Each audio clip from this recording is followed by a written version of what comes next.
Saudi अरब के साथ ईद और बकरीद की नमाज पढ़ना कैसा है? कुछ उलमा इसको जायज ठहराते हैं। साथ ही सऊदी अरब, हम अपने इंडिया में, अपनी कंट्री में नमाज कैसे पढ़ते हैं?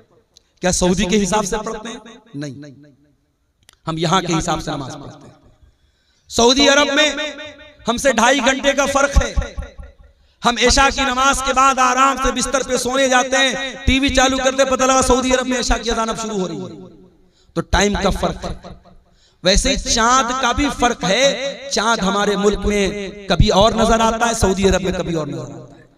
और इस मसले में अगरचे कुछ उलमा का ये कहना है कि सारी दुनिया में एक चांद होना चाहिए, मगर आपके झारखंड के बहुत बड़े आलिम दीन इंतकाल कर गए, अल्लाह गरीब। इस्लाम के पहले क्या सिस्टम था? किसी के मरने के बाद उसकी जमीन, जायदाद, रुपया, पैसा वो ले लेता था जिसके पास पावर होता था, ताकत होती थी। और जाहिर है जब पावर होता था तो औरत तो बेचारी कमजोर होती है। इसलिए अरब के उस मुआशरे में औरत को बाप की वरासत में, बीवी को शौहर की प्रॉपर्टी में, बहन को भाई की प्रॉपर्टी में कोई हिस्सा नहीं मिलता। इस्लाम ने पूरा एक सिस्टम बनाया। और आप अगर गूगल पे जाकर के टाइप करें इस्लामिक इनहेरिटेंस कैलकुलेटर, कई ऐप्स मौजूद हैं इंटरनेट पे, और आपको सिर्फ इतना डालना है मरने वाला अपने बाद किसको किसको छोड़ के गया। मान लीजिए मरने वाला मरा, उसकी मां जिंदा है, उसका बाप जिंदा है, उसकी बीवी जिंदा है, उसके 3 बेटे हैं, 6 बेटियां हैं। आपके सामने वो कैलकुलेटर ओपन होगा, आप डाल दीजिए पूरा एग्जैक्ट, बीवी को कितना मिलेगा, बेटे को कितना मिलेगा, बेटी को कितना मिलेगा, माँ का कितना, बाप का कितना, पूरा एग्जैक्ट आपके सामने। और बड़ी अजीब बात यह है कि इस्लामिक इनहेरिटेंस या इस्लामी मीरास का जो ये निजाम है, ये पूरे कुरान की सिर्फ 3 आयतों के अंदर अल्लाह ताला ने इसको महसूर कर दिया है। कुरान की 3 आयतों में, सूरह निसा की 3 आयतों में अल्लाह ताला ने पूरे इस्लामी निजाम मीरास को बयान किया। इससे पहले कि मैं इस्लामी निजाम मीरास पर कुछ बात करूं, आइए पहले हम ये देखते हैं कि इस्लाम माल के ताल्लुक से क्या क्या है। भाई आज जितनी भी गड़बड़ी हो रही है वो क्यों हो रही है? क्योंकि इंसान माल से बेहद मोहब्बत करता है। इंसान को दौलत से बहुत प्यार है, और दौलत से जब बहुत ज्यादा इंसान प्यार करता है तो वो भूल जाता है कि हलाल क्या और हराम क्या। अल्लाह ने फरमाया सूरह आल इमरान के अंदर, ज़ुय्यिना लिन्नासि हुब्बुश शहवाति मिनन निसा वल बनीना वल क़नातीरिल मुक़ंतरति मिनज़ ज़हबि वल फ़िद्दा वल ख़ैलिल मुसव्वमति वल अनआमि वल हर्थि। अल्लाह ताला ने 6 चीजों का नाम दिया। ओ लोगों, तुम्हारे लिए अल्लाह तबारक व तआला ने तुम्हारे दिलों के अंदर मोहब्बत डाल दी है। मिनन निसा, औरत की मोहब्बत डाल दी है। औरत की मोहब्बत, शादी हुई, इंसान अपनी बीवी से मोहब्बत करता है, बीवी की मोहब्बत डालता है। वल बनीन, और अल्लाह ताला ने औलाद की मोहब्बत भी तुम्हारे दिलों में डाल दी है। इंसान अपना नुकसान तो सह सकता है, अपने बच्चों का नुकसान नहीं सहता है। दुनिया में हर इंसान दूसरे इंसान को गिराना चाहेगा, हर इंसान दूसरे इंसान को अपने से कमतर देखना चाहेगा। दुनिया में इकलौता बाप है जो अपने बेटे को अपने से भी ऊंचा देखना चाहता है। वल बनीन, औलाद की मोहब्बत तुम्हारे दिलों के अंदर डाल दी गई। वल क़नातीरिल मुक़ंतरति मिनज़ ज़हबि वल फ़िद्दा, और ऐ मेरे बंदो, अल्लाह ताला ने सोने चांदी की मोहब्बत भी तुम्हारे दिलों के अंदर डाल दी है। रुपये पैसे की मोहब्बत, धन दौलत की मोहब्बत, सोने चांदी की मोहब्बत भी तुम्हारे दिल में डाल दी गई। उसके बाद फरमाया वल खैलिल मुसव्वमती, और अल्लाह ताला ने उन घोड़ों की मोहब्बत भी तुम्हारे दिल के अंदर डाल दी है, जो घोड़े बड़े उम्दा होते हैं, जो निशान ज़दा घोड़े होते हैं, जिन घोड़ों के ऊपर निशान लगाया जाता है। अरब में घोड़े की बड़ी वैल्यू थी, और घोड़े में भी जो घोड़ा निशान ज़दा घोड़ा होता था, जिस पर बाकायदा अलामत रहती थी, सिंबल रहता था, उस घोड़े को बड़ा ऊंचा माना जाता था। उस जमाने की सवारी घोड़ा था। आज की सवारी फॉर्च्यूनर है, आज की सवारी स्कॉर्पियो है, आज की सवारी बुलेट है। तो सवारी की मोहब्बत भी इंसान के दिल में डाली। वल अनाम, और अल्लाह ताला ने तुम्हारे दिलों के अंदर चौपायों की मोहब्बत, बैल बकरी गाय भैंस, जिन चौपायों को तुम पालते पोसते, उन चौपायों की मोहब्बत तुम्हारे दिल में डाल दी है। वल हरती, और अल्लाह ताला ने खेती बाड़ी करने वाले किसानों के दिल में उनकी खेती बाड़ी की मोहब्बत उनके दिल में डाल दी है। ये 6 चीजें हैं जिनकी मोहब्बत अल्लाह ताला ने नेचुरल रखी है। कोई अगर ये कहता है मुझे माल से प्यार नहीं है, कोई कहता है मुझे बीवी से मोहब्बत, औरत से मोहब्बत नहीं है, कोई कहता है औलाद से मोहब्बत नहीं है, झूठ बोलता है। ये नेचुरल चीजें हैं, इनकी मोहब्बत अल्लाह ताला ने प्राकृतिक रूप से नेचुरली हमारे दिल में डाल दी। लेकिन इन 6 चीजों का तस्करा करने के बाद अल्लाह क्या फरमाता है, ज़ालिका मताउल हयातिद दुनिया वल्लाहु इंदहु हुस्नुल माआब। मेरे बंदो, ये कहां से आवाज आ रही है बीच में? ज़ालिका मताउल हयातिद दुनिया, ये औरत की मोहब्बत, ये औलाद की मोहब्बत, ये सोना चांदी की मोहब्बत, ये घोड़े की मोहब्बत, ये चौपायों की मोहब्बत, ये खेती की मोहब्बत। ज़ालिका मताउल हयातिद दुनिया, ऐ मेरे बंदो, ये तो दुनिया के अंदर ही रह जाएगी। औलाद भी दुनिया के अंदर, माल भी दुनिया के अंदर, सोना चांदी भी दुनिया के अंदर, ये बैल बकरी गाय भी दुनिया के अंदर, ये खेती बाड़ी भी दुनिया के अंदर। वल्लाहु इंदहु हुस्नुल माआब, लेकिन जन्नत अगर चाहिए, अगर बेहतरीन ठिकाना चाहिए, अगर अल्लाह की अबदी नेमतें चाहिए, तो वो अल्लाह के पास मिलेंगी, वो आखिरत में मिलेंगी। क्या मतलब इन 6 चीजों की मोहब्बत में पढ़कर अल्लाह को भूल मत जाना, आखिरत को भूल मत जाना। ये सारी चीजें यही रह जाएंगी, अल्लाह क्या काम देने वाली। इसीलिए अल्लाह के प्यारे नबी क्या फरमाते हैं, कयामत के पहले वो दौर भी आएगा जब लोग पैसा कमाने के चक्कर में अंधे हो जाएंगे। फरमाया याती अलन्नासी ज़मानुन ला युबालिल मर्उ मिन ऐन अखज़ल माल, वो जमाना भी मेरी उम्मत के लोगों तुम पर आने वाला है जब इंसान इस बात की परवाह नहीं करेगा माल कहां से कमा रहा है, हलाल तरीके से कमा रहा है या हराम तरीके से कमा रहा है। माल आना चाहिए, जुआ के जरिए आए, सट्टे के जरिए आए, सूद ब्याज के जरिए आए, समूह बैंक के जरिए लोन लेकर के आए, किसी का हक मार करके आए, पैसा आना चाहिए, दौलत। अल्लाह के प्यारे नबी एक दूसरी हदीस में फरमाते हैं, ले कुल्ले उम्मतिन फितनतुन व फितनतु उम्मती अलमाल, हर उम्मत का एक फितना होता है और मेरी उम्मत का फितना माल है। माल बहुत बड़ा फितना है और नबी ने पूरी उम्मत के लिए कहा है। इसमें उम्मत के उलमा भी आ गए, इसमें उम्मत के जाहिल लोग भी आ गए, उम्मत के हर तबके के लिए माल फितना है। माल आजमाइश है, माल कमाने के चक्कर में अगर इंसान अल्लाह से नहीं डरेगा, हराम माल भी उसके घर में आ जाए। और आगे बढ़िए, माल आप कमा रहे हैं, अगर आप इस बात की परवाह नहीं करते माल कहां से आ रहा है और इस बात की भी परवाह नहीं करते कि माल कहां पे लुटा रहे हैं, कहीं ऐसा तो नहीं कि महबूबा के रिचार्ज पर अपना माल लुटा रहे हैं, कहीं ऐसा तो नहीं कि ज़ना के अड्डों पर माल लुटा रहे हैं, कहीं ऐसा तो नहीं कि शराब और ड्रग्स के ऊपर आपका माल बर्बाद हो रहा है। इस माल की कमाई का भी हिसाब देना है और इस माल की आमदनी का भी हिसाब देना है। मैं तो जॉब करता हूं, हर साल इनकम टैक्स भरता हूं। मेरा पैन नंबर जैसे ही सिस्टम में डालो, साल भर का पूरा कच्चा चिट्ठा, अब तो हमारी गवर्नमेंट ने आधार के साथ हर चीज को लिंक कर दिया है। एक पैसा भी मेरे अकाउंट में कहां से आया, मेरे इनकम टैक्स का जैसे पेज खुलेगा सामने आ जाता है।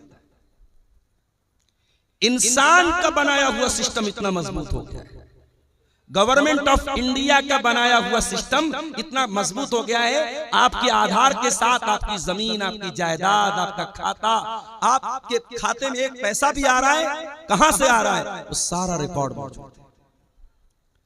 अगर इंसान के बनाए हुए सिस्टम के अंदर इतनी बारीक बारीक चीजें पैदा हो सकती हैं, सोचो इंसान को बनाने वाले खालिक का सिस्टम कितना मजबूत होगा, उस अल्लाह का निजाम कितना मजबूत होगा। अल्लाह के प्यारे नबी फरमाते हैं, तिरमिजी की रिवायत है, ला तज़ूलु कदमा इब्ने आदम मिन इंदि रब्बिही यौमल क़ियामा। इंसान कयामत के दिन अपनी जगह से हिल नहीं पाएगा जब तक 5 सवालों का जवाब न दे दे। पहला सवाल, अन उम्रिही फीमा अफ़ना, मेरे बंदे तूने अपनी जिंदगी को कहां गुजारा। दूसरा सवाल, वन शबाबिही फीमा अबला, तूने अपनी जवानी को कहां गुजारा। तीसरा सवाल, वन मालिही मिन ऐन इक्तसबहू, तूने माल कहां से कमाया, तेरी आमदनी का जरिया क्या था, तेरी इनकम का जरिया क्या था। व फीमा अनफका, और चौथा सवाल, तूने माल कहां पर खर्च किया, कहां पर लुटाया। और पांचवा सवाल, व माज़ा अमिला फीमा अलिमा, तूने जो इल्म हासिल किया उस इल्म के ऊपर तूने अमल कितना किया। ये 5 सवाल का जवाब आपको भी देना है, मुझको भी देना है, मौलाना साहब को भी देना है, आलिम को भी देना है, जाहिल को भी देना है, कटिहार शहर के रहने वाले को भी देना है, हसनगंज के देहात में रहने वाले को भी देना। हर इंसान माल कहां से कमाया, हिसाब देना है अल्लाह। इसलिए मेरे प्यारे साथियों, हमारी शरीयत में बार बार ताकीद की गई, हलाल कमाई खाओ। हमारी शरीयत ने हमको सिखाया, हलाल कमाई नहीं खाओगे तुम्हारा रोजा कबूल नहीं होगा, तुम्हारी नमाज कबूल नहीं होगी, तुम्हारी ज़कात कबूल नहीं होगी, तुम्हारा हज कबूल नहीं होगा। आइए वो हदीस भी आपको सुना देता हूं, सही मुस्लिम की रिवायत है। अल्लाह के प्यारे नबी फरमाते हैं, इन्नल्लाह तय्यिबुन ला यक़बलु इल्ला तय्यिबा, अल्लाह ताला पाक है और पाक ही को कबूल करता है। अल्लाह ताला नापाक चीज को कबूल नहीं करता है। तुम चोरी करो, तुम डाका डालो और गरीबों की मदद करते रहो, मदरसों की मदद करते रहो, मस्जिद की मदद करते रहो, अल्लाह को ऐसे चंदे की जरूरत नहीं, अल्लाह को ऐसे सदके की जरूरत नहीं। इन्नल्लाह तय्यिबुन ला यक़बलु इल्ला तय्यिबा, अल्लाह पाक है और पाक को ही कबूल करता है। उसके बाद अल्लाह के नबी फरमाते हैं कि अल्लाह ताला ने कुरान में ईमान वालों को हुक्म दिया, सूरह बकरा के अंदर, या अय्युहल्लज़ीना आमनू कुलू कुलू मिम्मा फिल अर्ज़ि हलालन तय्यिबा, ऐ ईमान वालो जमीन में जो हलाल चीजें उसको खाओ। वश्कुरू लिल्लाहि इन कुंतुम इय्याहु ताबुदून, और अल्लाह की का शुक्रिया अदा करो अगर तुम अल्लाह की इबादत करते हो। ईमान वालों को हलाल कमाई खाने का हुक्म दिया। और कुरान के 18वें पारे में अल्लाह ने अपने रसूलों से फरमाया, या अय्युहर रसूलु कुलू मिनत तय्यिबाति वअमलू सालिहा, ऐ मेरे रसूलो तुम नेक अमल करो और हलाल रोजी खाओ। पता ये चला कि जब तक हलाल रोजी नहीं खाओगे तुम्हारा अमल नेक नहीं हो सकता, तुम्हारे नेक अमल की कोई वैल्यू अल्लाह ताला क्या नहीं है। उसके बाद अल्लाह के नबी ने एक मिसाल दी। आपने फरमाया, एक आदमी बहुत लंबा सफर करके आता है, अशासा उसके बाल बिल्कुल मैले कुचैले हो जाते हैं। हम लोग भी सफर करते हैं, सफर बता देता है कि इंसान सफर से। रात में पटना में मैं शाम को 6 बजे पटना में था और रात 12 बजे किशनगंज में था। 100-120 की स्पीड से गाड़ी चल रही है। कार से आदमी आ रहा, आराम से आ रहा है, मगर पहुंचने के बाद इंसान की बॉडी बता देती है सफर करके। अल्लाह के नबी फरमाते इतना लंबा सफर करके आया है, आशासा बाल परागंगाएं अगबरा, उसके कपड़े मैले कुचैले, उसके कपड़े देख करके पता चल रहा है बड़ा लंबा सफर करके आया है। यमुद्दु यदैहि, और अपने हाथों को उठा करके अल्लाह से दुआ करता है। देखो जब बंदा हाथ उठा के दुआ करता है तो अल्लाह ताला दुआ कबूल करता है। अब यहीं से ये मसला भी नोट कर लो कि दुआ के लिए हाथ उठाना ये दुआ के आदाब में से। अब बाज लोग कहते हैं साहब नमाज के बाद हाथ उठा के दुआ कर सकते हैं कि नहीं? अगर इंडिविजुअली कर रहे हो, अलग अलग कर रहे हो, कर सकते हो, लेकिन अगर इज्तिमाई हो रही है तब ये बिदअत है, इसकी गुंजाइश नहीं। आदमी अपने तौर पर अल्लाह से कुछ मांग रहा है, कोई मसला नहीं, मांग सकता है भाई। जरूरी तो नहीं कि नमाज में मैंने सब मांगा। मेरा बच्चा बीमार है, नमाज मैंने पढ़ ली, अब मैं हाथ उठा के दुआ करूं अल्लाह मेरे बच्चे को शिफा दे। कारोबार को लेकर परेशान हूं, दुकान अच्छी नहीं चल रही है, रोजी रोटी अच्छी नहीं चल रही है, नमाज पढ़ लिया, तस्बीहात पढ़ ली, दुआएं पढ़ ली, अस्कार पढ़ लिया, अब हाथ उठा के दुआ कर रहा हूं अल्लाह मेरी दुकान को तू चला दे, मेरी रोजी को कुशादा कर। कोई हर्ज की बात नहीं, हाथ उठा के दुआ कभी भी कर सकते हैं, कोई हर्ज की बात नहीं। बल्कि हाथ उठा के जब बंदा दुआ करता है, अल्लाह के प्यारे नबी फरमाते हैं इन्नल्लाह हय्युन करीमुन, अल्लाह ताला हया वाला है, अल्लाह ताला करम वाला है। जब बंदा अल्लाह की बारगाह में हाथ उठा के दुआ करता है तो अल्लाह ताला को हया आती है कि बंदे को खाली हाथ कैसे लौटाए। अल्लाह बंदे को खाली हाथ नहीं लौटाता। दुआ के लिए हाथ उठाना ये दुआ के आदाब में से है। अल्लाह के रसूल कह रहे लंबा सफर करके आया है, बाल मैले कुचैले, कपड़े गंदे, और हाथ उठा के दुआ कर रहा है और कहता या रब्बी ऐ मेरे रब, या रब्बी ऐ मेरे रब। अल्लाह को रब कह के दुआ कर रहा है। ये भी मसला याद रखो, जब अल्लाह को रब कह के दुआ मांगी जाए तो दुआ जल्दी कबूल होती है। एक तो मुसाफिर है, मुसाफिर की दुआ जल्दी कबूल होती है। लंबा सफर करके आया है, मुसाफिर है, कपड़े मैले कुचैले हैं, हाथ उठा के दुआ कर रहा है, अल्लाह को रब कह के दुआ कर रहा है। यानी कबूलियत के कई असबाब और कबूलियत की कई चीजें इकट्ठा हो गई हैं। लेकिन अल्लाह के नबी फरमाते हैं व मतामुहु हराम व मशरबुहु हराम व मलबसुहु हराम व गुज़िया बिल हराम फअन्ना युस्तजाबु लिज़ालिक। ऐ मेरे सहाबा, उसका खाना हराम कमाई का, उसका पानी हराम कमाई का, उसका कपड़ा हराम कमाई का, उसकी परवरिश हराम कमाई की, फअन्ना युस्तजाबु लिज़ालिक। ऐसे इंसान की दुआ कैसे कबूल होगी? हराम खाने वाले की दुआ कबूल नहीं होगी मेरे भाई। रोते रहे हम।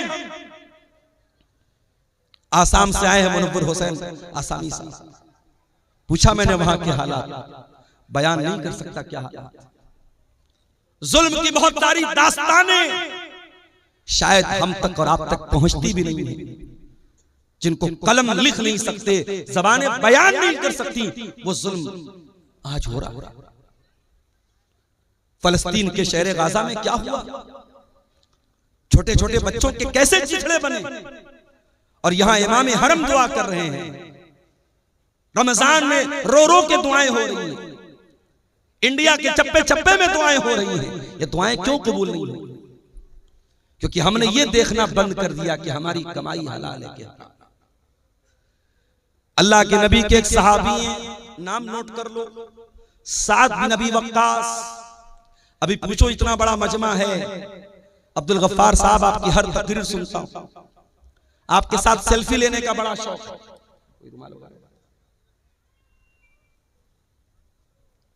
हर तकरीर सुनता हूं, हर जलसे में जाता हूं।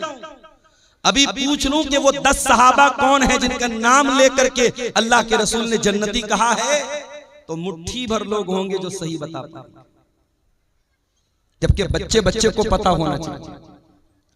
10 सहाबा जन्नती हैं, चार सहाबा तो वो हैं जिनको हम खुलफाए राशिदीन कहते हैं, अबू बकर, उमर, उस्मान, अली, ये तो चार हैं ही।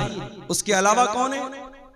हजरत साद बिन अबी वक्कास, हजरत सईद बिन जैद, हजरत तलहा, हजरत जुबैर, हजरत अब्दुर्रहमान बिन औफ और हजरत अबू उबैदा बिन जर्रा। ये टोटल 10 सहाबा हैं जिनका नाम लेकर के अल्लाह के नबी ने जन्नती कहा है। उन 10 में से एक सहाबी हैं हजरत साद बिन अबी वक्कास। ये रिश्ते में अल्लाह के रसूल के मामू लगते थे। एक जंग में ये तीर चला रहे थे तो अल्लाह के नबी कह रहे थे, मामू जान, मेरे माँ बाप आप पर फिदा हुआ, आप तीर चला। इतनी मोहब्बत करते थे अल्लाह के नबी से। साद बिन अबी वक्कास ये बहुत मुस्तजाबुद दावत थे। ये जो दुआ करते थे इनकी दुआ फौरन कबूल हो जाती थी। इनसे किसी ने पूछा कि ऐ साद बिन अबी वक्कास, क्या बात है, आप जो भी दुआ करते हैं आपकी दुआ फौरन कबूल हो जाती है, इसका राज क्या है, इसका सीक्रेट क्या है, इसका रहस्य क्या है, क्यों आपकी दुआएं जल्दी कबूल हो जाती हैं? हजरत साद बिन अबी वक्कास कहते हैं, मा रफ़अतु लुक़मतन इला फमी, जब भी मैं अपने मुंह की तरफ कोई लुक़मा उठाता हूँ, इल्ला व अना आलिमुन, मुझे पता होता है, मिन ऐना मजीउहा व मिन ऐना ज़हबत, वो लुक़मा कहाँ से आया है और कहाँ जाएगा, उसकी आमदनी क्या थी, वो कहाँ से वो लुक़मा आया था, मुझे सब पता है, A to Z मुझे पता है, इसलिए मैं हर लुक़मे की जानकारी के बाद खाता हूँ। अल्लाह, ये थे सहाबा जो एक लुकमा भी अगर मुंह में डालते थे तो इस बात की परवाह करते थे, मैं हलाल तरीके से खा रहा हूं या हराम तरीके से खा रहा हूं। यहां तो बड़ी बड़ी बिल्डिंगें हराम कमाई की बन गई। यहां तो हराम कमाई से बड़े बड़े अंपायर खड़े हो गए, बड़ी बड़ी बिल्डिंगें बना के रख दी, लाखों करोड़ों का बैलेंस बना के रख दिया। वो लोग अल्लाह को क्या हिसाब देंगे, हम जरा बता दो। दूसरे का माल नाजायज तरीके से अगर हमने खाया है, अल्लाह को हिसाब देना पड़ेगा मेरे भाई। अच्छा एक बात बताओ, आज के इस गए गुजरे दौर में भी हम मस्जिद का एहतराम करते हैं कि नहीं करते? बहुत एहतराम करते हैं। शराबी जब मस्जिद के पास से गुजरता है शराफत से गुजर जाता है, नहीं, मस्जिद के पास कोई हुड़दंग नहीं, कोई शरारत नहीं। और हमारे हिंदुस्तान में तो हमारे गैर मुस्लिम भाई भी मस्जिद का बड़ा एहतराम करते थे। होली का त्योहार आता था, होली खेलते थे, हमने अपने मोहल्ले में देखा, सारे मोहल्ले में होली खेल रहे, बीच में मस्जिद आई, नहीं भाई ये मस्जिद है, यहाँ कोई बदतमीजी नहीं होनी। ये एक माहौल था हिंदुस्तान का, वो अलग बात है। धीरे धीरे नफरत को जहनों में डाला गया। अब तो बाकायदा मुसलमान की मस्जिद पर दूसरे मजहब का आदमी अपना झंडा लगाने की कोशिश करता है और मस्जिद के सामने गाली गलौज भी हो रहा है और भड़काऊ नारे भी लगाए जा रहे हैं, हालात खराब किए जा रहे हैं। मगर मस्जिद का एहतराम गैर मुस्लिम भी हमारे देश में करता था और करता है। मस्जिद का एहतराम हम सब करते हैं। मस्जिद से भी बढ़कर के एक मुसलमान की जान, एक मुसलमान का माल और एक मुसलमान की आबरू की अहमियत है मेरे भाई। आइए बुखारी की वो हदीस आपको सुनाता हूं। हदीस के रावी कौन? अब्दुल्ला बिन अब्बास। अब्दुल्ला बिन अब्बास कौन है? नबी के चचा के बेटे हैं, 8 साल के बच्चे हैं। रात में जब अल्लाह के नबी तहज्जुद के लिए उठा करते थे, अब्दुल्ला बिन अब्बास आते थे और वजू का पानी ला के रख देते थे। ओ लोगो, तुम्हारे मोहल्ले में उलमा आते हैं, तुम्हारे गांव में उलमा आते हैं, तुम्हारे इलाके में जमात के बड़े बड़े उलमा आते हैं, कम से कम अपने छोटे बच्चों को उलमा से मुलाकात के लिए लेकर के आया करो, उनको उलमा का एहतराम तो सिखाया करो, उनके दिल में उलमा की मोहब्बत तो डाला करो। नबी रात में उठते हैं, तहज्जुद की नमाज के लिए उठते हैं और वजू का पानी लेकर के कौन आता है? 8 साल का बच्चा आता है। नाम क्या है? अब्दुल्ला बिन अब्बास। नबी ने पूछा ये वजू का पानी कौन लाया? जवाब मिला अब्दुल्ला बिन अब्बास लाया। नबी ने रात के अंधेरे में दुआ की, अल्लाहुम्मा अल्लिमुहुल कुरान, आय अल्लाह तू अब्दुल्ला बिन अब्बास को कुरान का इल्म अता फरमा दे, कुरान का आलिम बना दे, कुरान की नॉलेज दे दे, कुरान का ज्ञानी बना दे, कुरान की तफसीर का इल्म दे दे। और आज जब भी आप तफसीर की कोई भी किताब उठाएंगे, सबसे ज्यादा अगर किसी का नाम आपको मिलेगा, अब्दुल्ला बिन अब्बास का नाम मिलेगा। कुरान करीम की तफसीर में नंबर 1 माने जाते हैं सहाबे। ये नबी की दुआ की बरकत थी। वही अब्दुल्ला बिन अब्बास रिवायत करते हैं, अल्लाह के प्यारे नबी अपनी जिंदगी का पहला और आखिरी हज कर रहे हैं और हज के मौके पर तकरीबन 1.25 लाख सहाबे किराम आपके साथ हैं। जिलहिज्जा की 10 तारीख आती है, ईद उल अज़हा का दिन आता है, यौमुन नहर आती है। अल्लाह के प्यारे नबी अपने सहाबा के साथ हैं। आपने मिना के मैदान में फरमाया, अय्यो यौमिन हाज़ा, ऐ मेरे सहाबा ये कौन सा दिन है? सहाबा ने कहा यौमुन हराम, आज का दिन तो यौमुन नहर है, आज का दिन तो 10 जिलहिज्जा की तारीख है, आज का दिन तो बड़ा एहतराम वाला है। फिर आपने पूछा अय्यो बलदिन हाज़ा, ये शहर कौन सा है? सहाबे किराम ने कहा बलदुन हराम, ऐ अल्लाह के नबी ये तो मक्का शहर का एक हिस्सा है, ये तो मक्का शहर है जो अमन वाला शहर है, जो बड़ा एहतराम वाला हुर्मत वाला शहर है। फिर आपने पूछा अय्यो शहरिन हाज़ा, ये कौन सा महीना है? सहाबे किराम ने फरमाया शाहरुन हरामुन, ये तो हुर्मत वाला महीना है, ये तो जिलहिज्जा का महीना है। अब जरा नबी के अल्फाज सुनिए। अल्लाह के प्यारे नबी ने फरमाया इन्ना दिमाअकुम व अमवालकुम व आराज़कुम हरामुन अलैकुम का हुर्मत यौमिकुम हाज़ा फी बलदिकुम हाज़ा फी शहरिकुम हाज़ा।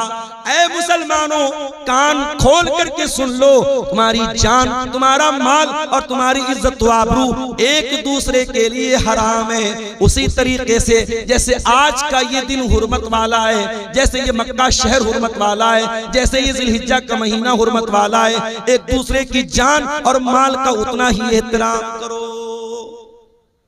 किसी का माल नाजायज तरीके से लेना आपके लिए जायज नहीं है।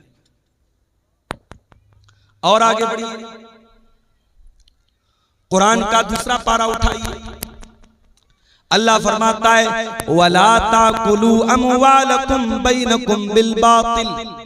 ऐ मुसलमान, तुम एक दूसरे का माल नाजायज तरीके से, बातिल तरीके से, इनवैलिड तरीके से, अवैध तरीके से न खाया करो। एक दूसरे का माल हराम तरीके से न खाया करो। वह तुदलू बिहा इलल हुक्काम, और अपने मसले को अदालत में ले जाकर के लेताकुलू फरीकम मिन अमवालिन नास बिल इस्मी, लोगों का माल नाजायज तरीके से खाने के लिए अपने मसले को अदालत में न लेके जाओ। कभी कभी ऐसा होता है, हमें मालूम है जमीन हमारी नहीं है, जायदाद हमारी नहीं है, पैसा हमारा नहीं है, हम हड़प रहे हैं किसी का, मगर हमको पता है अदालत में जाएंगे तो हम जीत जाएंगे। वो किसी ने अदालत की फुल फॉर्म बयान की है ना, आओ दावा करो, लड़ो और तबाह हो जाओ। बिल्कुल सही है। अभी उत्तर प्रदेश में मदरसे का मुकदमा चल रहा है, पता होगा। उत्तर प्रदेश में जितने सरकारी मदरसे थे, इलाहाबाद हाई कोर्ट का फैसला आया कि ये सारे मदरसे गैर कानूनी हैं, इनको बंद कर दिया जाए और इन मदरसे में पढ़ने वाले बच्चों को स्कूल में डाल दिया। अदालत को उन मदरसों में पढ़ने वाले 2 लाख बच्चों की तो चिंता थी, मगर उन मदरसों में पढ़ाने वाले 10,000 टीचरों की कोई चिंता नहीं थी। रमजान के महीने में यह फैसला आया, उत्तर प्रदेश के मदरसों में पढ़ाने वाले सरकारी टीचरों का जीना हराम हो गया। उनके हलक के नीचे खाना नहीं उतर रहा था। उसमें बेचारे ऐसे बूढ़े लोग भी थे जो रिटायरमेंट के करीब, उसमें ऐसे लोग भी हैं कि उनकी तनख्वाह से पूरा परिवार चल रहा है, भाई बहन सबको खिला रहा है। अदालत का यह फैसला आया, सबके पैरों के नीचे की जमीन खसक गई। बहरहाल वहां टीचरों की ऑर्गेनाइजेशन है, उसने इस मसले को सुप्रीम कोर्ट में लेकर के गए और सुप्रीम कोर्ट के बड़े महंगे वकीलों, उसमें चिदंबरम जी जो हमारे देश के पहले मिनिस्टर रह चुके हैं, उनका भी नाम है, और भी कई बड़े बड़े जो एडवोकेट हैं, वकील हैं, जिनकी एक एक दिन की फीस 10-10 लाख 20-20 लाख रुपया फीस है। एक एक सुनवाई की उनकी फीस को अदा किया गया और सुप्रीम कोर्ट में मजबूती के साथ अपना मामला रखा गया। और अभी 2 दिन पहले सुप्रीम कोर्ट का फैसला आया। सुप्रीम कोर्ट ने कहा नहीं, ये मदरसे गैर कानूनी नहीं है, मदरसे को बरकरार रखा जाए, मदरसों को बंद न किया जाए। बताना ये चाहता हूं कि सुप्रीम कोर्ट में एक केस लड़ने के लिए एक वकील को जो फीस देने की जरूरत पड़ती है, गरीब आदमी नहीं दे सकता। एक एक दिन की फीस 20-20, 25-25 लाख रुपया है, कोई नहीं दे सकता। अब कुरान की जरा इस आयत पर गौर करो। अल्लाह कह रहा है वला ताकुलू अमवालकुम बैनकुम बिल बातिल, एक दूसरे का माल नाजायज तरीके से मत खाओ। वतुदलू बिहा इलल हुक्काम, और अपने मसले को अदालत में न लेकर के जाओ। लिताकुलू फरीक़म मिन अमवालिन नास बिल इस्मी, हो सकता है कि तुम गलत हो, लेकिन जज और वकील के साथ सेटिंग करके तुम गलत को सही करवा दो। हो सकता है गलत सबूत पेश कर दो, हो सकता है गलत गवाह पेश कर दो। लोगों का माल नाजायज तरीके से खाने के लिए अपने मसले को अदालत में न लेकर के जाओ। आज कटिहार की आप सेशन कोर्ट में चले जाएं, आप पटना में कोर्ट में चले जाएं, हर अदालत में जमीन के, जायदाद के, रुपये पैसे के मामलात मुसलमानों के बड़ी तादाद में आपको। और इंसान को पता होता है मैं गलत हूं, मैं नाजायज जमीन पर कब्जा कर रहा हूं, फिर भी अदालत में जाता है क्योंकि उसको यकीन होता है मैं अदालत की रकम, फीसों, वकीलों की फीस भर करके मैं केस जीतूं। कान खोल करके सुन लो मेरे प्यारे साथियों, दुनिया की अदालत के ऊपर भी एक अदालत है, और उस अदालत में कोई वकील नहीं होगा। उस अदालत का जज अल्लाह रब्बुल आलमीन होगा। न वहां रिश्वत चलेगी, न वहां किसी की झूठी गवाही चलेगी। वहां अगर आप झूठ बोलना चाहेंगे, आपका हाथ सच बोल देगा, आपका पैर सच बोल देगा, आपकी चमड़ी सच बोल देगी। अल्लाह कहता है हत्ता इज़ा मा जाऊहा शहीदा अलैहिम समऊहुम व अबसारुहुम व जुलूदुहुम बिमा कानू यामलून। मेरे बंदो, कयामत के दिन तुम्हारे कान भी गवाही देंगे, तुम्हारी आंखें भी गवाही देंगी, तुम्हारी चमड़ी भी गवाही देगी। वक़ालू लिजुलूदिहिम लिमा शहीदतुम अलैना क़ालू अंतक़नल्लाहुल्लज़ी अंतक़ कुल्ल शै। इंसान अपनी चमड़ी से कहेगा तू कैसे बोल रही है, इंसान की चमड़ी कहेगी अल्लाह ने हमको बोलना सिखाया है, और आज हम तेरे करतूत, तेरे काले करतूत हम खोलेंगे। दुनिया की अदालत से कोई जीत गया तो क्या होगा? अल्लाह की अदालत में कोई झूठ नहीं बोल सकता। हसनगंज की धरती पर, धोकरदा की धरती पर अगर आपने कोई गलत काम किया है, कोई पाप किया है, किसी के साथ नाजायज काम किया है, आपकी ये धरती भी कयामत के दिन गवाही देगी। इज़ा ज़ुलज़िलतिल अर्ज़ु ज़िलज़ालहा व अख़रजतिल अर्ज़ु अस्क़ालहा व क़ालल इंसानु मा लहा यौमइज़िन तुहद्दिसु अख़बारहा। कयामत के दिन ये जमीन भी गवाही देगी, जमीन बोलेगी। अल्लाह की अदालत में कैसे बचेंगे? अल्लाह के प्यारे नबी फरमाते हैं इन्नकुम तक्तसिबून इलैया, ओ लोग तुम मेरे पास अपना मुकदमा लेकर के आते हो। वलअल्ल बाज़कुम अन यकून अलहना बिहुज्जतिही मिन बाज़, हो सकता है कि दो लोग मेरे पास कोई केस लेकर के आए और एक आदमी अपनी बात करने में बड़ी चिकनी चुपड़ी बात करने वाला हो, अपनी दलील को मजबूती से रखने वाला हो, और मैं उसकी बात सुन करके फ़अक़ज़िय लहू बिहक़्क़िही, मैं उसके हक में फैसला कर दूं। ऐसा हो सकता है क्योंकि मैं इंसान हूं। ओ लोगों, मैं बशर हूं, मैं इंसान हूं। हो सकता है कि जो बेचारा हक पर है, जो सही है, उसको बोलना नहीं आता, और जो गलत है वो अपनी जबान की बदौलत, अपनी बातचीत की बदौलत अपनी बात को मनवा ले। अगर ऐसा कभी हो जाए तो अल्लाह के नबी क्या फरमाते हैं, फमन क़ज़यतु लहू बिहक़्क़ि अख़ीहि फ़इन्नमा अक़तअु लहू क़ितअतम मिनन नार। अगर मैं किसी के हक में अगर फैसला कर देता हूं, और वो जमीन उसके भाई की थी, वो हक उसके भाई का था, वो रुपया पैसा उसके भाई का था, और मैंने गलत फैसला कर दिया और उसके हक में कर दिया, तो अल्लाह के नबी क्या फरमाते हैं, इन्नमा अक़तअु लहू क़ितअतम मिनन नार। मैं जमीन नहीं दे रहा हूं, मैं जायदाद नहीं दे रहा हूं, मैं रुपया पैसा नहीं दे रहा हूं, मैं जहन्नम की आग का टुकड़ा दे रहा हूं। है किसी में मजाल? जमीन और जायदाद पर आज नाजायज कब्जा करने के वाकयात मुसलमानों में बड़ी कसरत के साथ। इस्लामी निजाम में मीरास में भी यही होता है मेरे भाई। बाप मर गया, बाप ने 1 लाख रुपया छोड़ा, शरीयत क्या कहती है, जरा गौर से सुनिएगा। इस्लाम का निजाम मिरास बयान कर रहा हूं आपको। 1 लाख रुपया बाप छोड़ करके मरा है, 1 लाख कैश छोड़ करके मरा, जमीन जायदाद छोड़ करके मरा। अब शरीयत क्या कहती है कि सबसे पहले मरने वाले की रकम से उसकी तजहीज और तकफीन की जाएगी, उसको दफनाया जाएगा, उसको कफनाया जाएगा, उसकी कब्र को खोदने पर, उसके कफन के कपड़े पर और उसकी कब्र पर जो खर्चा आएगा उसके पैसे से अदा किया जाए। अगर कोई रिश्तेदार खड़ा हो जाए अच्छी बात है, अगर कोई खड़ा नहीं होता तो मरने वाले के पैसे से उसको अदा किया जाए।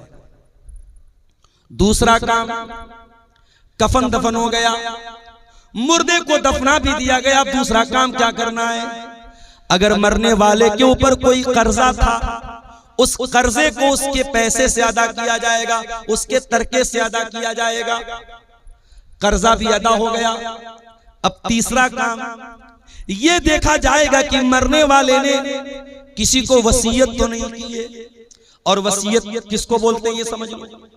हो सकता है मरने वाला अपनी जिंदगी में मदरसे की मदद नहीं कर पाया, मस्जिदों में चंदा नहीं दे पाया, अल्लाह की राह में खर्च नहीं कर पाया। मरने के टाइम एहसास हुआ यार इतनी दौलत बना के जा रहा हूँ, इतना पैसा बना के जा रहा हूँ, कुछ दीन के रास्ते में भी पैसा लगाना चाहिए, कुछ जमीनों जायदाद मदरसे के लिए भी देनी चाहिए। जैसे आज आपके मदरसे के लिए चंदा हुआ, मुझे चंदा करना नहीं आता, मेरे मुझसे कहा था जो साहब मुझे लेके आ रहे थे, उन्होंने कहा था मौलाना साहब थोड़ा आप चंदे पर बोल दीजिएगा, लोग आए मुसाफा करके देते। ये सब मुझसे नहीं होता मेरा भाई, लेकिन एक अपील करता हूं कि जिंदगी में यही चीजें आपके काम आएंगी मेरे भाई।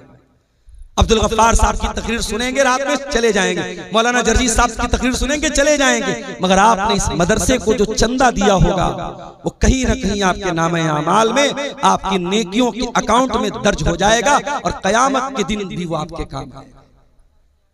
हो सकता है जिंदगी में आपको मौका नहीं मिल पाया, मरने के टाइम याद आया कि मुझे कुछ अल्लाह की राह में खर्च करना चाहिए, तो शरीयत क्या कहती है कि आप अपने माल की वसीयत कर सकते हैं, मगर वसीयत 1/3 से ज्यादा नहीं होनी चाहिए। 1/3 का मतलब समझते हैं 1/3।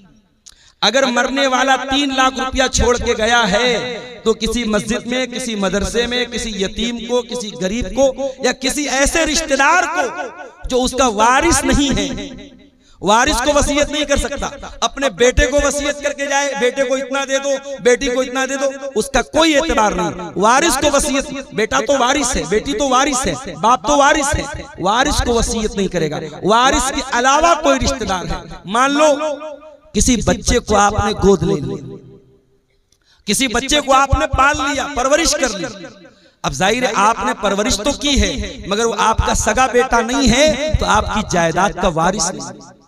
अगर आपको लगता है कि इस बच्चे को मैंने पाला है और मेरे बाद इस बच्चे को जरूरत पड़ेगी रुपये की, पैसे की, जमीन की, जायदाद की, तो आप अपनी प्रॉपर्टी का, अपने तरके का 1/3, उससे ज्यादा नहीं, उससे कम तो कर सकते, उससे ज्यादा नहीं, 1/3 तक आप उसको वसीयत कर सकते। तो पहला काम क्या करेंगे, जनाजे की तैयारी, दूसरा काम कर्जे की अदायगी, तीसरा काम वसीयत को हम पूरा करेंगे।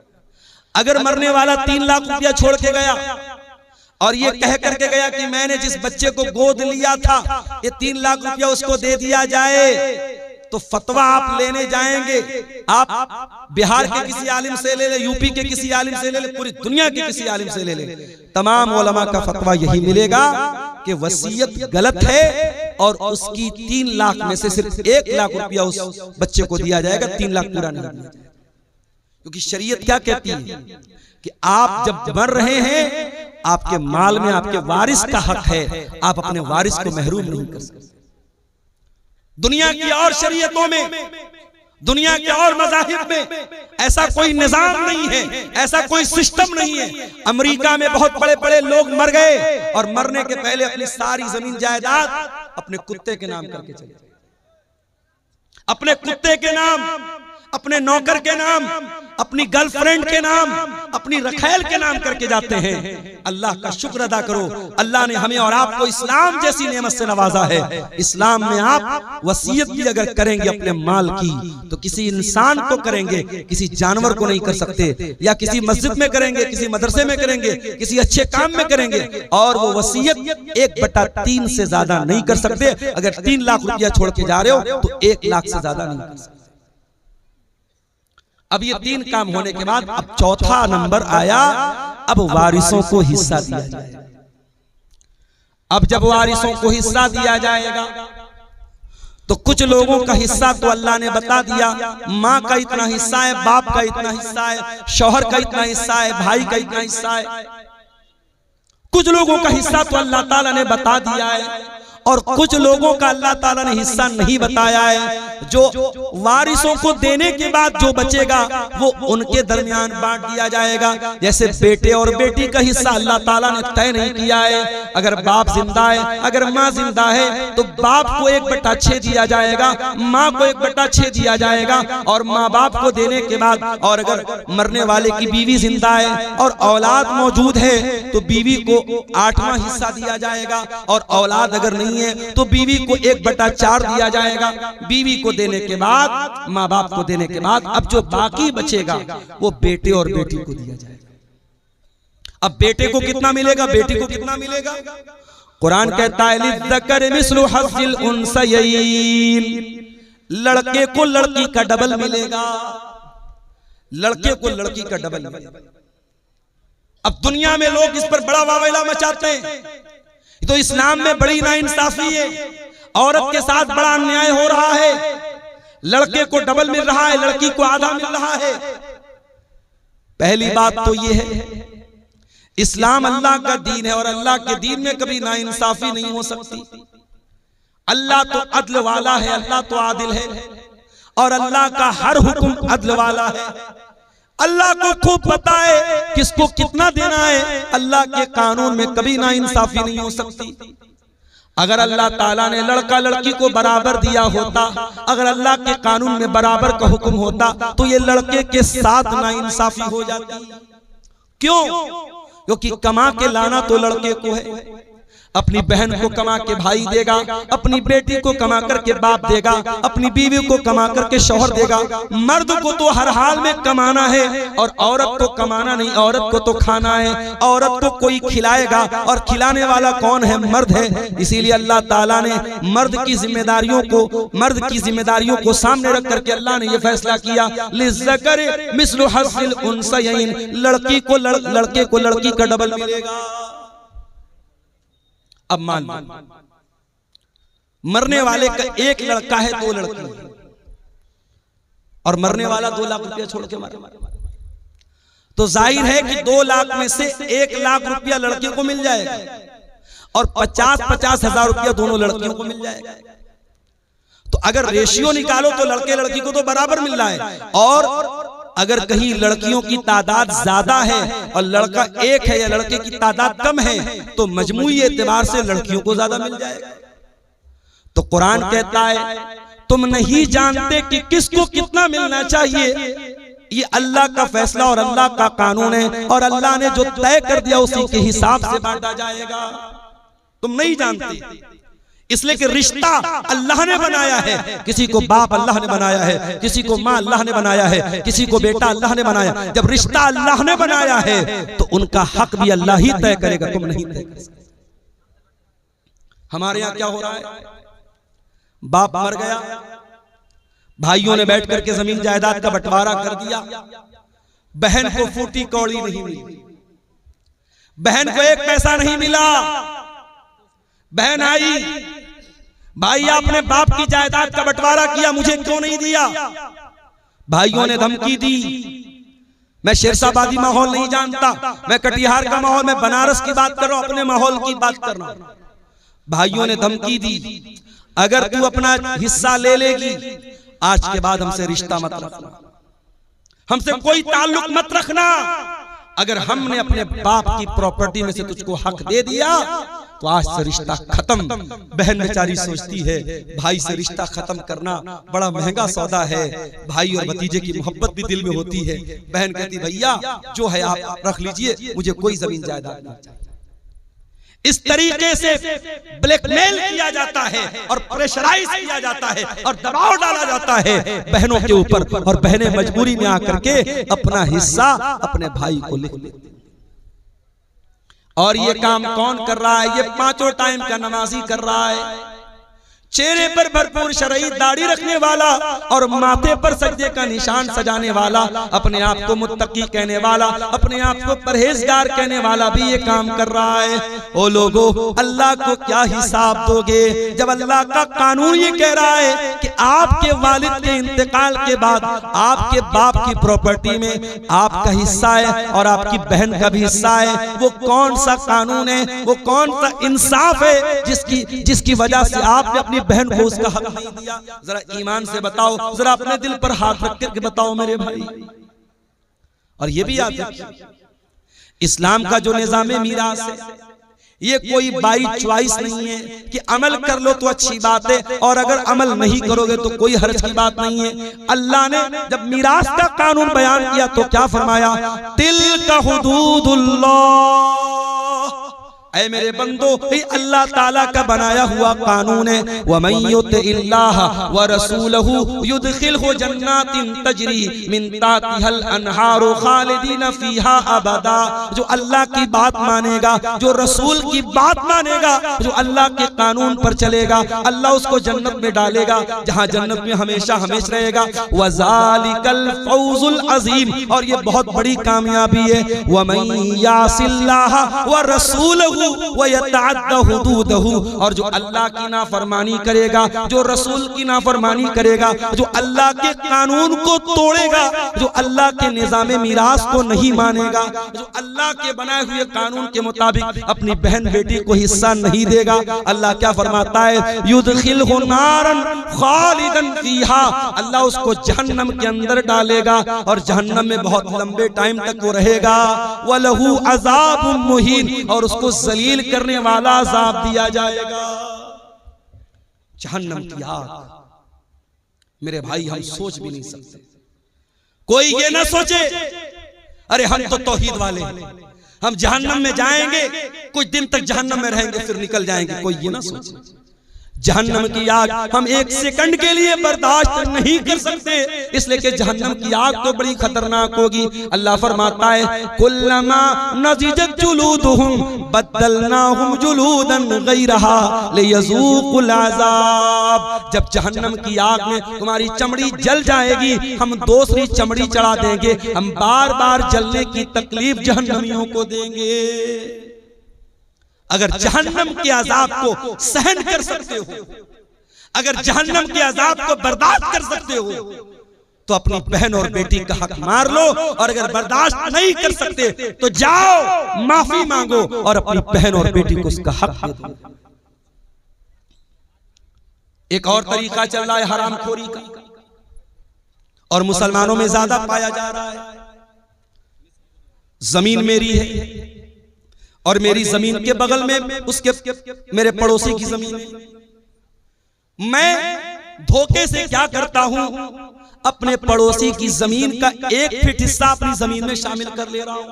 मैं मिसाल दे रहा हूं, अपने पड़ोसी की, अपने रिश्तेदार की जमीन पर नाजायज कब्जा करने के लिए जमीन पर बनी हुई बाउंड्री को मिटा देना, निशान को मिटा देना, या जमीन और जायदाद के कागज में हेर फेर कर लेना।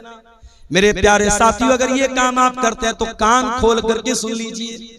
अल्लाह के नबी फरमाते हैं लानल्लाहु मन गय्यरा मनारल अर्जी, जो जमीन के निशान को बदल दे, जो जायदाद को हड़पने के लिए, जमीन को हड़पने के लिए जमीन के निशानात को बदल दे, उसके ऊपर अल्लाह की लानत बरसती है। अगर अल्लाह की लानत कि हम हकदार बनना चाहते हैं तो ये काम कर सकते हैं, वरना मेरे प्यारे साथियों ये बहुत ही खतरनाक काम।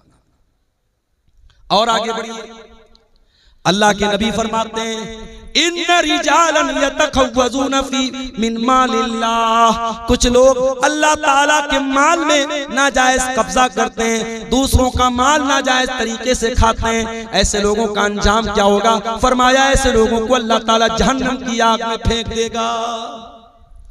जहन्नम की आग में हराम खाने वालों को अल्लाह ताला डाल देगा। आप में से बहुत सारे लोगों ने हज उमरा भी किया होगा। सऊदी अरब के अंदर दाखिल होते ही इंडिया का रुपया काम करना बंद कर देता है, बांग्लादेश का टका काम करना बंद कर देता है, अमेरिका का डॉलर काम करना बंद कर देता है। सऊदी में आप गए तो आप सऊदी रियाल चाहिए। एक मर्तबा मैं गया उमरा के सफर पे, मैं यहां से रियाल लेके गया। इत्तेफाक से मेरी फ्लाइट डायरेक्ट नहीं थी, तो दुबई के एयरपोर्ट पर फ्लाइट चेंज करनी थी मुझे। अब दुबई के एयरपोर्ट पर सामान, भूख लग रही थी, कुछ खाना था, तो वो रियाल भी लेने को तैयार नहीं। उसने कहा कि हमें दुबई का पैसा चाहिए, जो यूनाइटेड अरब एमिरेट का जो वो दिरहम होता है हमको वो चाहिए, हमको यहाँ सऊदी का रियाल नहीं चाहिए। मेरे पास रियाल था, मैं इंडिया से रियाल बना के लेके गया। हर देश की अपनी एक करेंसी है। अमेरिका के लोग इंडिया में आते हैं, डॉलर को रुपये में बदल के एक्सचेंज करके तब आते हैं। इंडिया का आदमी सऊदी जाता है, अपने रुपये को रियाल में चेंज करता है। हर देश की अपनी एक करेंसी होती है मेरे भाई। एक बात बताऊं आपको, कयामत के दिन करेंसी कौन सी चलेगी? किसी का माल हड़प लिया किसी ने, 1 लाख रुपया किसी का नाजायज कब्जा कर लिया। अब कयामत के दिन जिसका पैसा उसने मारा है, जिसका हक मारा है, उसने अल्लाह की अदालत में कहा, अल्लाह इसने मेरा 1 लाख रुपया नाजायज तरीके से लिया है। अल्लाह के नबी फरमाते हैं कयामत के दिन रुपया तो नहीं चलेगा, पैसा तो नहीं चलेगा, दिरहम तो नहीं चलेगा, दीनार तो नहीं चलेगा। कयामत के दिन कौन सी करेंसी चलेगी? जरा गौर से सुनना कटिहार के लोगों, हसनगंज के लोगों, जरा गौर से सुनना कि कयामत के दिन कौन सी करेंसी चलेगी। अल्लाह के प्यारे नबी फरमाते हैं अपने सहाबा से, ऐ मेरे सहाबा ये बताओ कि सबसे गरीब आदमी कौन है, सबसे कल्लाश आदमी, सबसे निर्धन आदमी, सबसे पुअर आदमी कौन है, सबसे गरीब आदमी कौन है? सहाबा ने कहा अल्लाह के नबी जिसके पास दिरहम ना हो, दीनार ना हो, रुपया ना हो, पैसा ना हो, सबसे बड़ा गरीब वही है। आपने फरमाया मेरी उम्मत के अंदर सबसे बड़ा गरीब वो होगा जो कयामत के दिन रोजा लेकर के आएगा, नमाज लेकर के आएगा, सदका खैरात लेकर के आएगा, ज़कात लेकर के आएगा, मगर किसी को गाली दी होगी, किसी को बुरा भला कहा होगा, किसी का माल हड़पा होगा, किसी पर झूठा इल्जाम लगाया होगा, उसकी नेकियां उन हकदारों को बांट दी जाएंगी। जिसका हक आपने मारा है, आपका रोजा लेके चला गया, आपकी नमाज लेके चला गया, आपका सदका खैरात लेके चला गया, आपका हज और उम्रा लेके चला गया। और अल्लाह के नबी फरमाते हैं फ़इन फ़नियत हसनातुहु, अगर उसकी नेकियां खत्म हो जाएंगी और फिर भी कुछ हकदार लोग लाइन में खड़े होंगे, अल्लाह ताला उन हकदारों के गुनाह इसके ऊपर लाद देगा। अल्लाह, हम लोग तो बड़ा खुश है साहब, हमने तो बड़ा दान दिया है मदरसों में, बड़ा जलसों में दान दिया है, बड़ा हज और उम्रा किया है। कयामत के दिन अगर हुकूकुल इबाद में कोताही की है, अगर किसी का हक मारा है, कयामत के दिन ये दान, ये चंदा, ये रुपया, ये पैसा जो अल्लाह की राह में हमने दिया है, सब बर्बाद हो जाएगा अगर हमने हुकूकुल इबाद में कोताही की।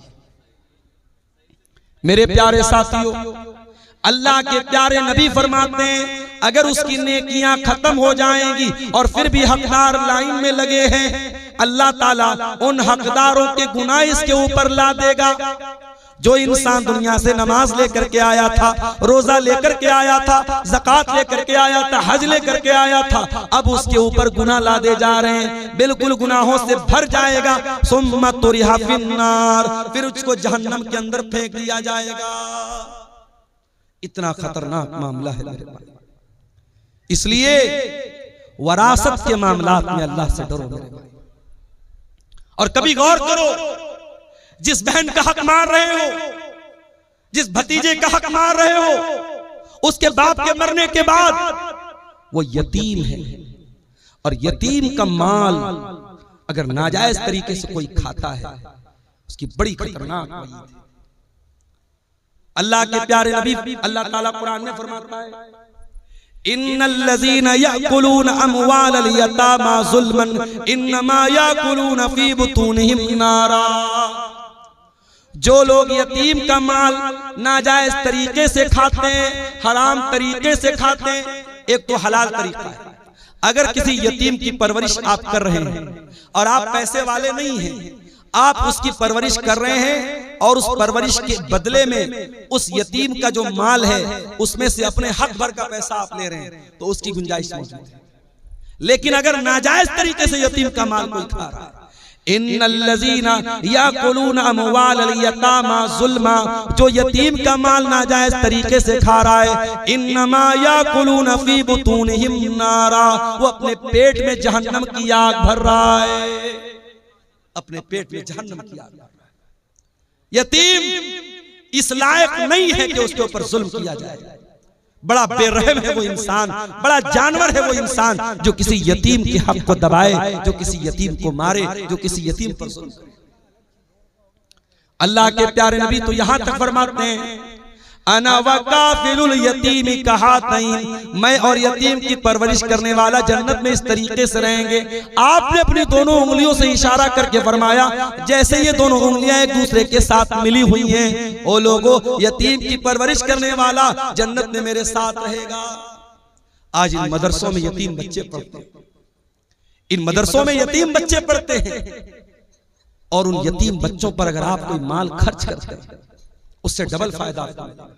जो सवाब मिलेगा दान का चंदे का वो तो मिलेगा, अगर यतीम बच्चे के ऊपर आप माल खर्च कर रहे हैं तो कयामत के दिन अपने नबी के साथ रहने का मौका आपको मिलेगा। अल्लाह के नबी फरमाते हैं जो किसी यतीम की परवरिश में हिस्सा लेता है, अल्लाह के नबी फरमाते हैं कयामत के दिन वो जन्नत में मेरे साथ है।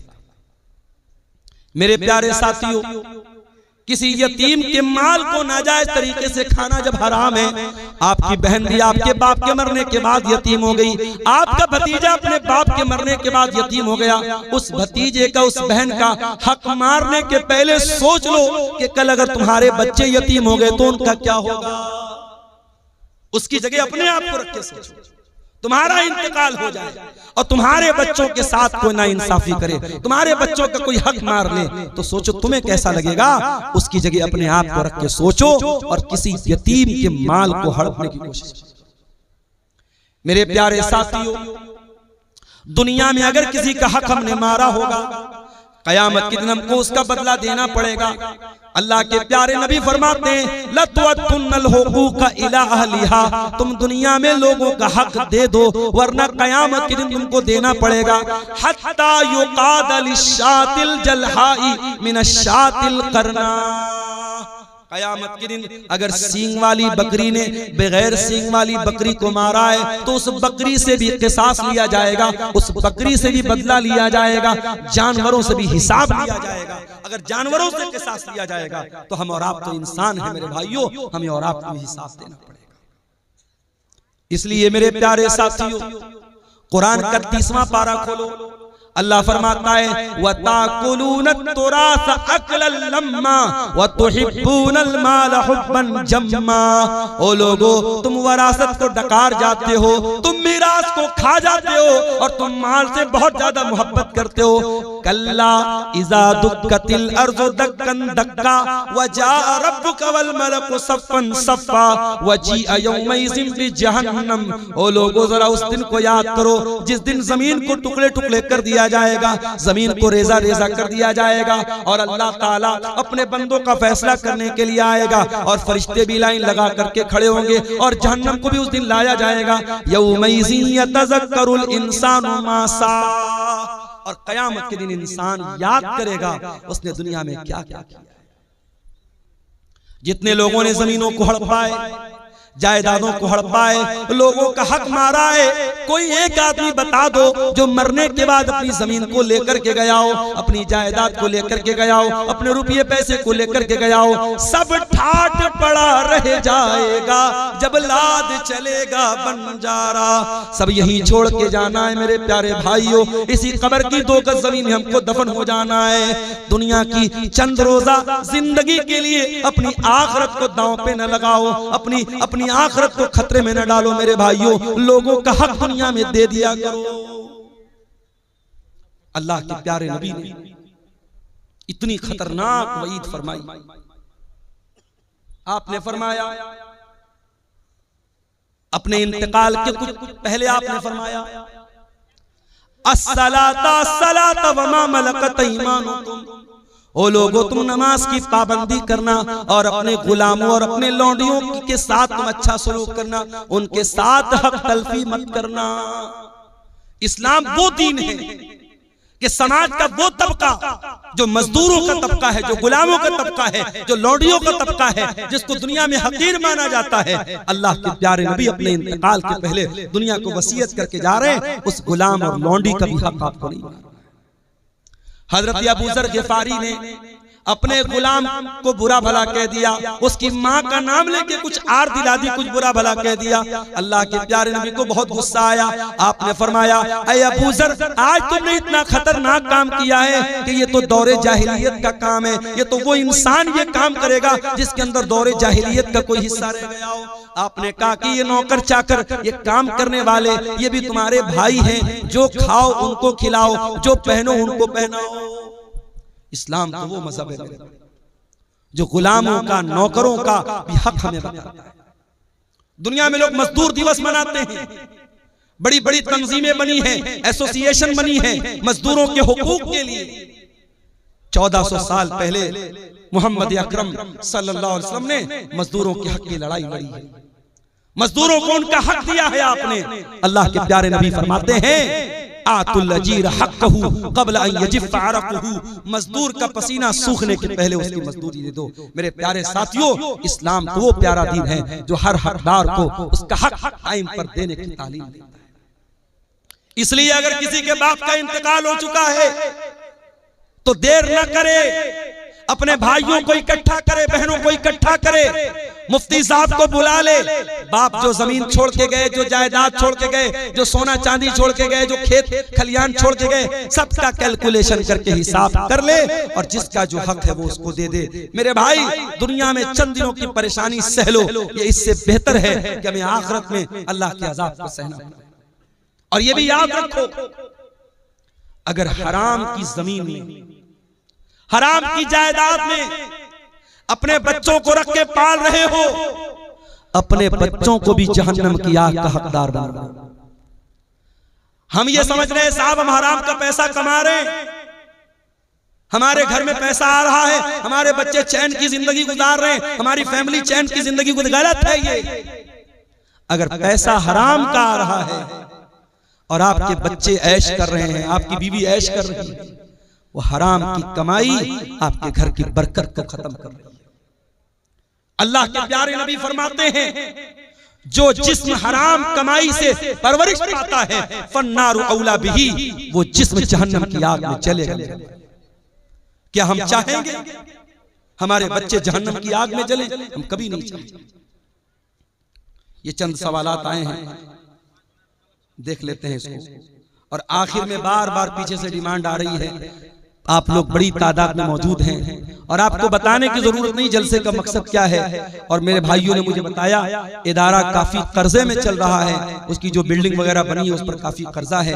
आप हजरात मेरी तकरीर के आखिर में जो भी ताउन है, आप जो भी दान कर सकते हैं, ताउन कर सकते हैं, यहाँ आके देते जाइएगा। इंशाअल्लाह उस पर बेहतरीन अजर अल्लाह ताला आपको देगा। और मैं सबके लिए इज्तिमाई तौर पर एक दुआ कर दूंगा। सऊदी अरब के साथ ईद और बकरीद की नमाज पढ़ना कैसा है?